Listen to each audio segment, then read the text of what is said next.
Hey everyone, it's Don.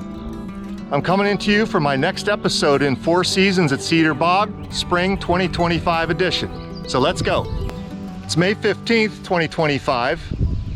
I've missed some of the spectacular early spring bloomers here at Cedar Bog, but that's just the way it goes. I have a day job after all, but it's now summer and I have a little more free time on my hands, so I have a lot of cool ideas for episodes for this summer. But while we're here at Cedar Bog, let's see what we can see here in this mid-May visit. Right away as you walk down the boardwalk, there's some things coming into bloom right now. Some leaving, some coming into bloom. We have ragwort. The golden flowers, there's some fading. There's some closer up.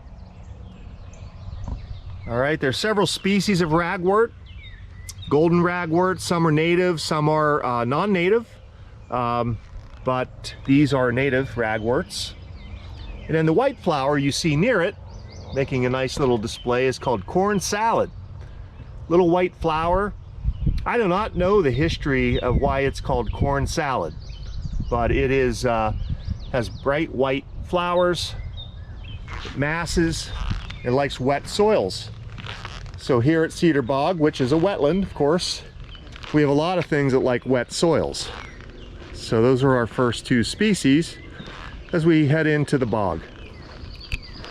My intent today is not to repeat everything that I talked about in my January edition, the winter edition of Cedar Bog.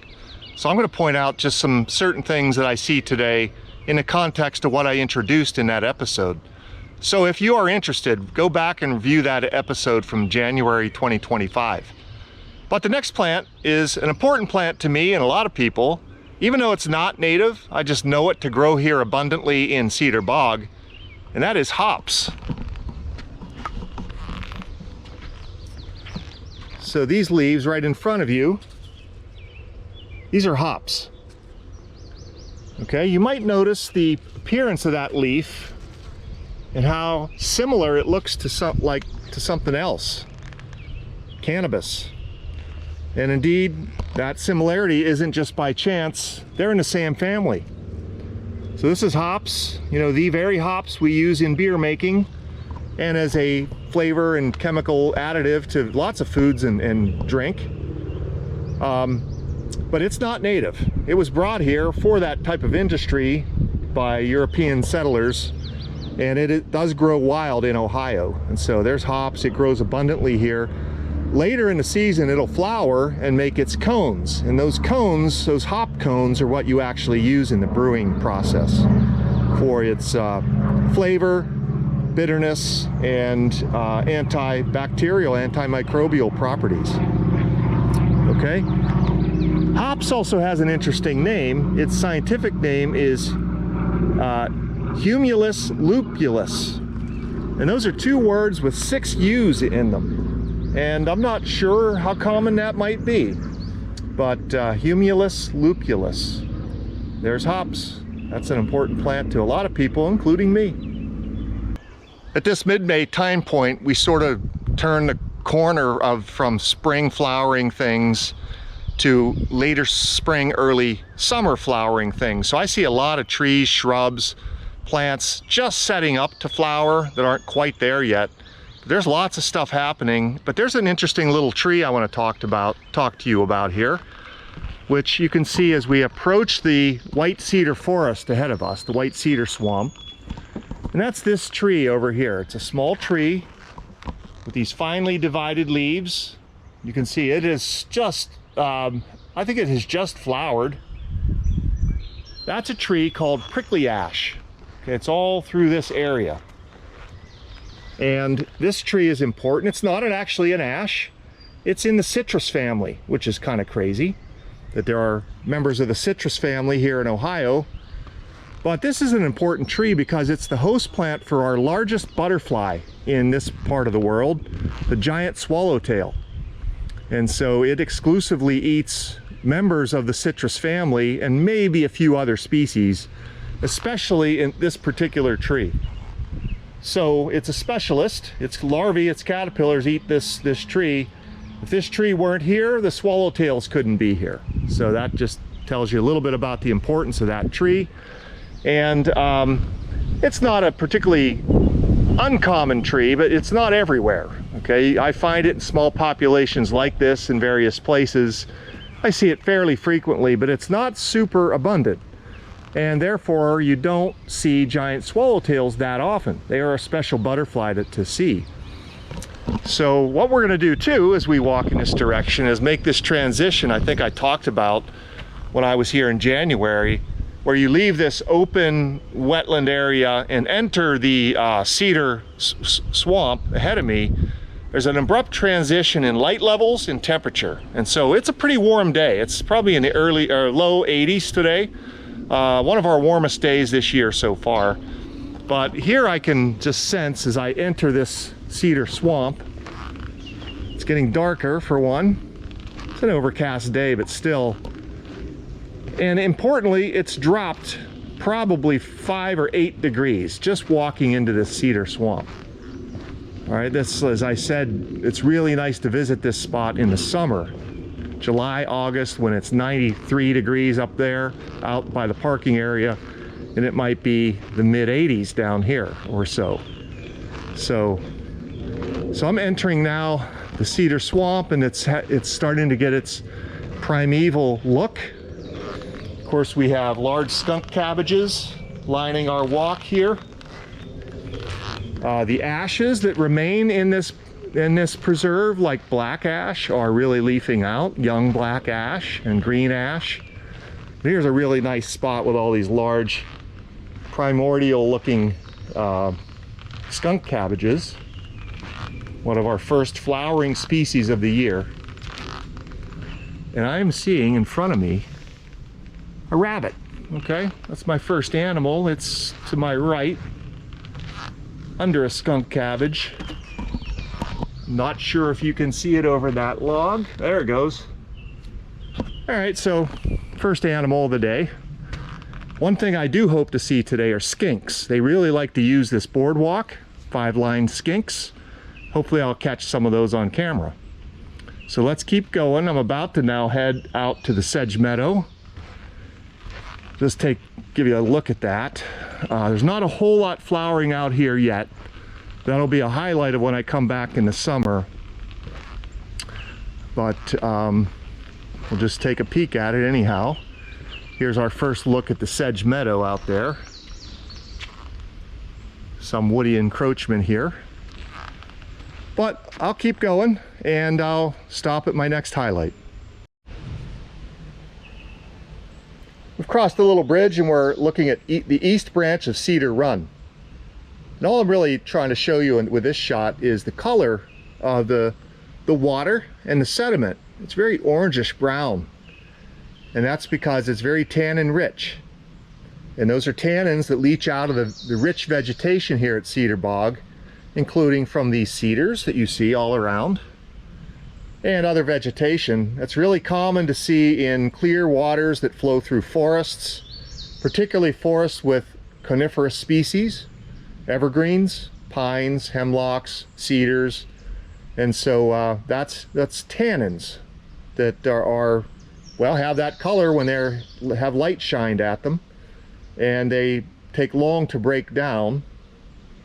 But that's a common, it's not pollution. Okay, where I grew up in Pennsylvania, we had streams with that color and they were often polluted with acid mine drainage, but that's not what's going on here. That's natural coloration from tannins. Okay, so let's keep heading in this direction. I see birds flying around. It's kind of an overcast, mixed overcast, semi-sunny day. It's quite nice, quite pleasant right now down here. And let's keep going. Cedar Bog had been known for its big population of black ash, which is a wetland ash species. Unfortunately, it's very susceptible to emerald ash borer. But as the larger trees were killed here, younger trees did survive and grow up. Some of them reattacked, some of them still looking okay. None of them very big, but let me take a look at, show you black ash and a few features about how you identify one. So all the leaves you see in front of me are black ash.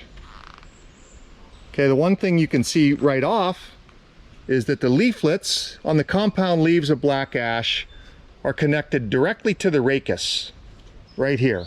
Okay, there's no small little stalk that connects the leaflets to the rachis. The central rib of this compound leaf is called a rachis, and they connect directly to it. No other ash species like white, green do that.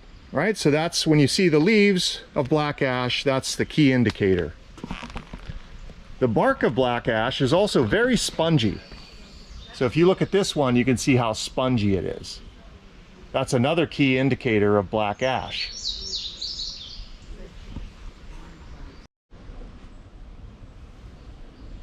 To contrast what I showed you with black ash, this is the leaf of a green ash. So if you look at those same points of contact of the leaflets with the rachis, you can see there's a little stalk there. And on green ash, that stalk has a little bit of a winged appearance to it. And that's how you know this is a green ash. White ash also has the little stalks like that, but they tend to be smoother and rounder without like a little winged appearance to them. So this one is green ash, growing again right next to a black ash, where you can see that connection I was talking about. There are also white ashes here, so there may be some blue ashes. So there are at least 3 or 4 different species of ash here, if not a 5th called pumpkin ash, but I'm not sure about that one. Nonetheless, these are survivors or those that were too young to be attacked. But what happens with them again is as they get larger, they do eventually get attacked. Here's one that's all gnarled up and pretty well dead. Yeah, completely dead. What you're seeing alive is poison ivy on it. Okay, all because of that stuff right there, emerald ash borer. All right, back to good news. In the middle of your view there, about 15 feet from where I stand, is a double trunk cottonwood, and where those trunks split there must be a hollow, because this thing I heard by sound. There's a honeybee hive in that tree, and I see them coming in and out of the tree pretty actively. And again, I heard these things first. I didn't notice this at first. That's cool. Of course, honeybees are not native, so they don't really belong here. We brought them here. But nonetheless, it's still cool to see an active hive, because honeybees certainly are struggling, and even when in domestication, maybe even more so in domestication, where they're subject to disease and pesticides and all those sorts of things. So anyhow, there's a wild honeybee hive of European honeybees. Right, onward. Here's a view of the broad sedge meadow here at Cedar Bog. Not a whole lot happening out there just yet. This will be on fire in July and when I come back in the fall.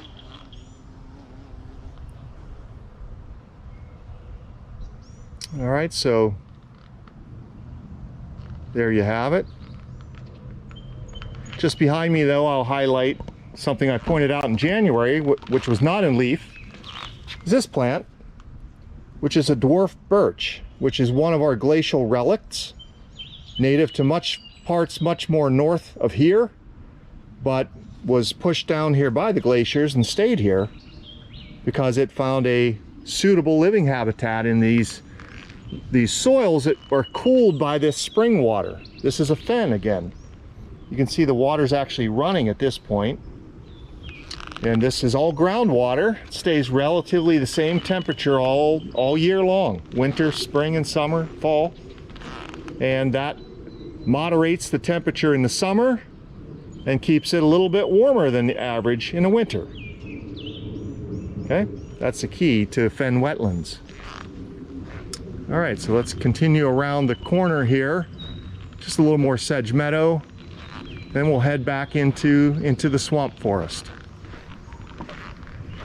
I'm preparing to leave the sedge meadow now.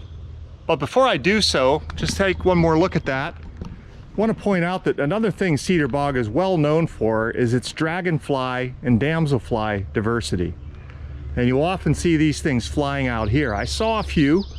They're very hard for me to catch on the GoPro, but they can be multicolored, metallic, greens, amber, orange, blue, black, white. So when you come here, that's a highlight as well. I may see some, but they're hard to catch on the GoPro. The only other thing I saw are just some of the things we'll highlight when we come back into summer, just setting up to start to grow. I saw prairie dock, for example. Its leaves are showing pretty well right now. That's going to be a late summer bloomer. The sedges haven't even really poked through their last year's brown remnants that much yet, but they are. I hear a frog. Okay, in the background there, that sounds kind of like a bullfrog to me. I saw a few tadpoles in these little springs. Now this water is moving slowly. Tadpoles, frog eggs, they like to lay their eggs in still water, puddles, ponds, what have you, fishless preferably. But there are some spots where I did see tadpoles in this water, despite the fact it is moving. It's moving pretty slowly. It's all flowing in that direction toward the east branch of Cedar Run in this particular spot. And then it shows up at the, in the water I showed you earlier, the tannin-laden Cedar Run. Okay, let me get closer and we'll try to get this frog on camera, at least the sound.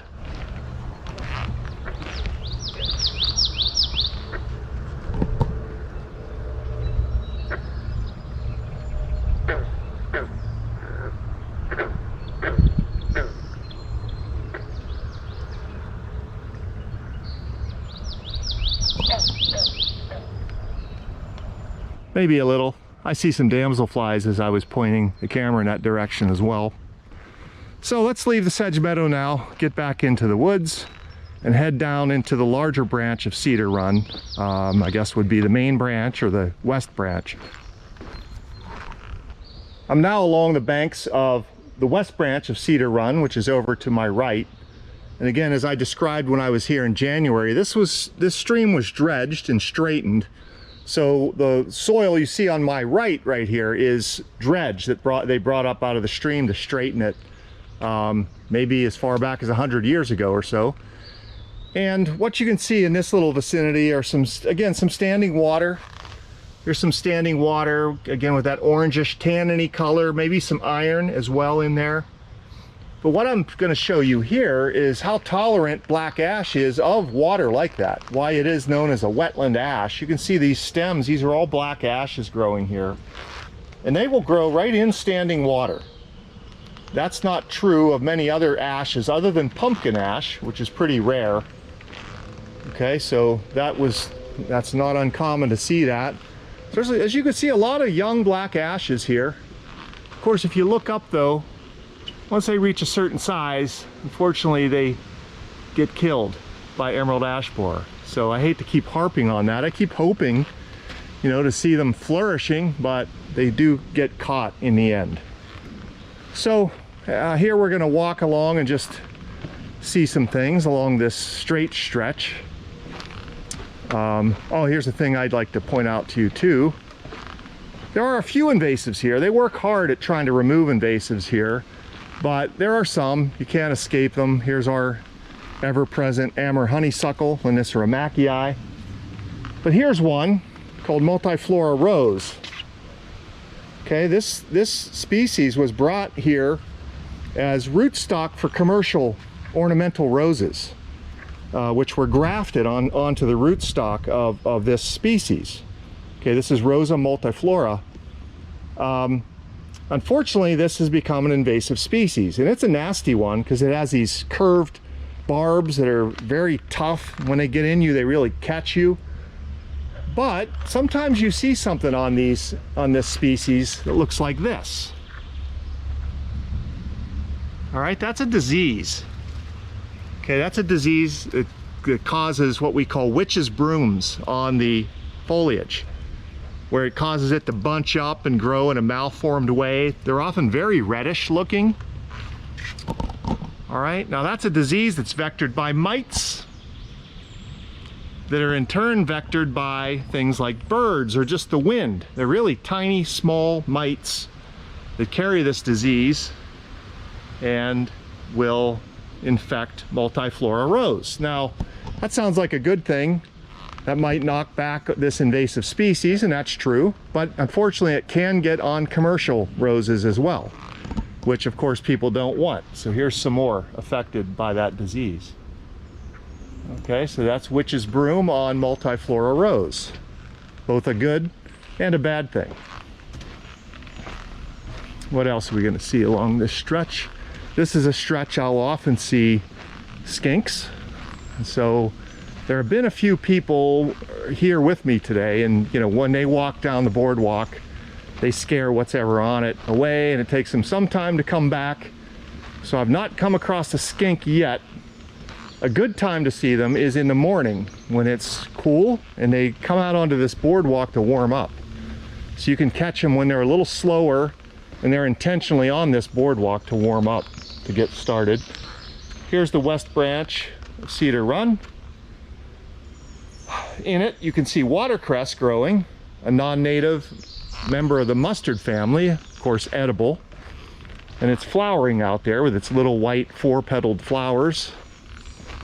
It's not native, but again, it's one that people don't, there's not much you can do about it when it gets in a waterway like that. So, and it doesn't seem to cause that many problems for people. Plus the fact you can't do anything about it, it's not a focus of attention, I'd say, for control efforts at all. Wow, a real sea of skunk cabbage lining the walk here. If you remember when I walked here in January, which we can't see today, are the tracks of all the animals that we saw, like mink and turkey, and of course deer, rabbits, weasels. All right, we'll have to just see if we see any of those in person. All right, so I'll keep walking and hit our next highlight. Well, along the banks of the west branch of the Cedar Run, we have wild columbine in bloom. This is a species I showed you at Miller's Sanctuary, growing on some cliffs. They like moist, protected areas. They're pretty delicate plants. Okay, and here they're growing in a sea of young horsetails, these things. But this plant, unfortunately, is a non-native. It's called barberry, okay, which you might recognize as, again, an ornamental shrub. Many of our invasive originated from ornamental plantings in many cases. So even though this is a wonderful preserve, there are a handful of non-natives here. Just you can't avoid it. All right, let's go.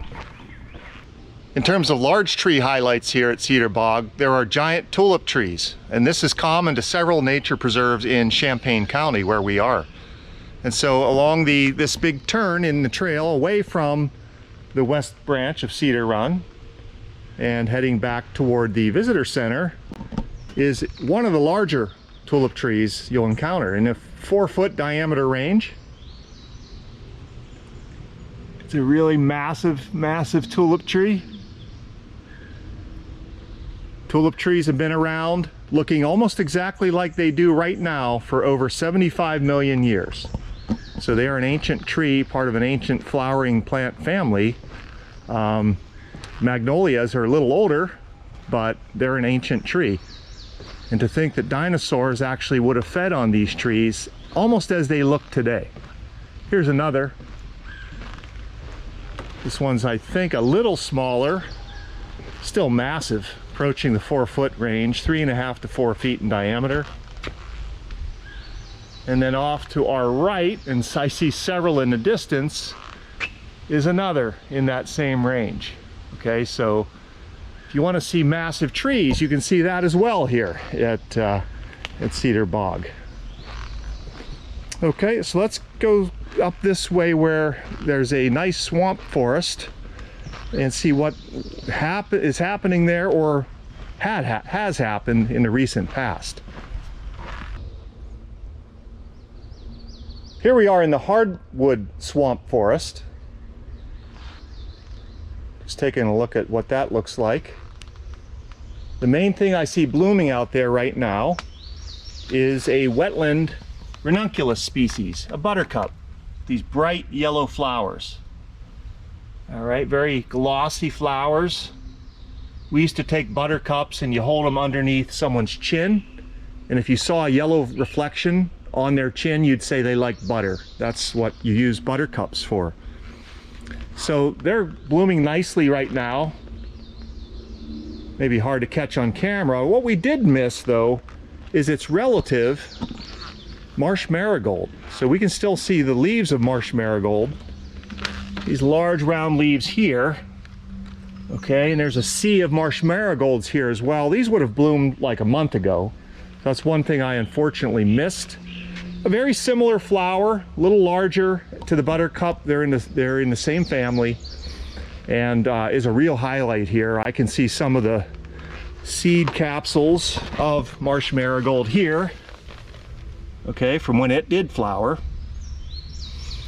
But it's yeah, it's past. This is a wetter area. I see standing water down there, an area where frogs would breed. This is filled with spring peepers, just calling and calling in the spring. Probably a little still now. But here we have something. There's another, this patch here that you see. These are blue flag irises. Beautiful. So this is a nice catch. Okay. This is a wetland iris, a native species, and that you can find the beautiful patch of right here in this hardwood forest at Cedar Bog. And right now it's just, you know, there's the glint of the water below, the dark water below, the irises, the buttercups, and the foliage of the marsh marigolds and everything in this area. It's just beautiful right now. Okay, a lot of bird activity. All right, so let's keep going. Well, it's no skink, but it's a patent leather beetle working its way along the boardwalk here. All right, that's a deadwood feeding species of beetle. Along this walk, I've been seeing spiders stick their heads up out of these slats on this boardwalk. Beetles, ants, all kinds of cool stuff. I would love to put a camera up below this boardwalk to see what the activity looks like below it. There are a lot of bumblebees and carpenter bees flying around today as well. Here's one in front of me. Let's see if we can take a closer look at it. Oh, too fast. I guess today's the day for creepy crawlies. So here's a nice millipede. I'm going to have to look up the ID on this and insert it as in text. But pretty cool. It's about 3 inches long. A lot of millipedes are poisonous. They make cyanide if you bite into them as a defense. And you can tell millipedes from centipedes because millipedes have more feet and centipedes bite. So just pick one up. No, I'm just kidding. Millipedes won't bite, but if you bit them, they'll fight back. Okay. Nearing the end of my walk today, so I'll hit another highlight or two and then wrap up. Well, I'm going to conclude my leg of Cedar Bog for this episode, but I do want you to stick around because I have a couple more highlights from the area I want to show you. So hang on.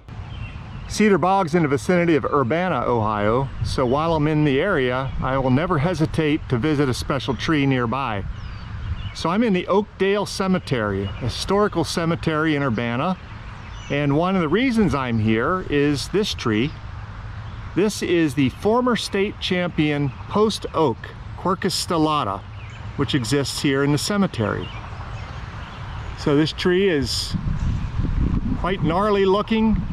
Post oaks are more of a southern tree, more localized to the southern parts of Ohio and parts south. So we're out of its native range. This would have been planted here. In fact, this whole cemetery is an arboretum now.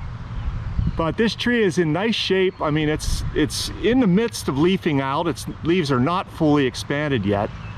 And it's fully green. Every branch has green foliage. There's no dieback that I can see.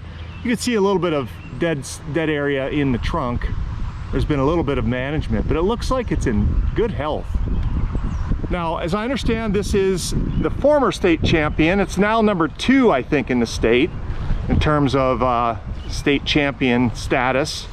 Again, you determine champion trees based on their height, their diameter, and their canopy spread. So this is now the former state champion, and I measured it just a second ago, and it's 50 inches in diameter at breast height, which is the largest post oak I've ever seen and probably ever will.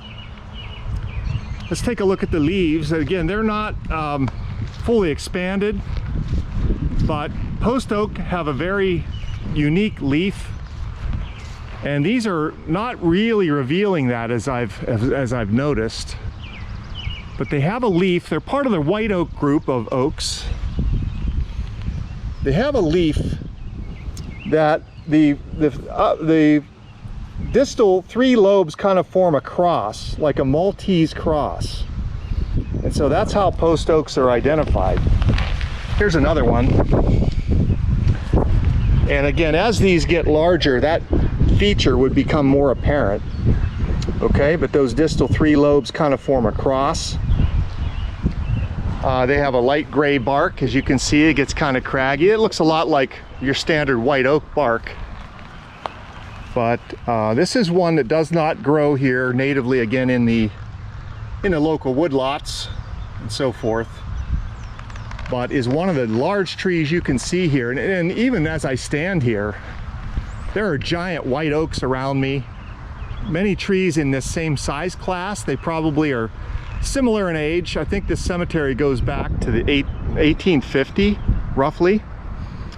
This cemetery also is the burial ground for Simon Kenton, who's a Revolutionary War era Ohioan military leader and so forth. And there's Kenton everything around this area. The town of Kenton, schools named after Kenton, roads named after Kenton, everything Kenton.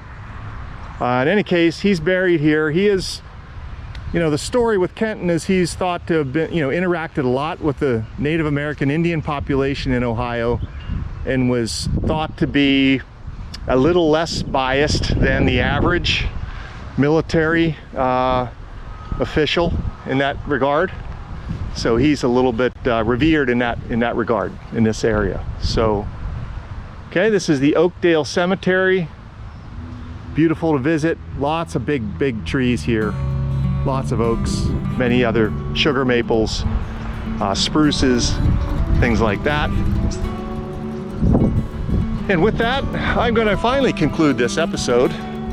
And so, coming to you from Cedar Bog and now Urbana, Ohio, this is the Naturalist signing off for this week. See you later. Bye-bye.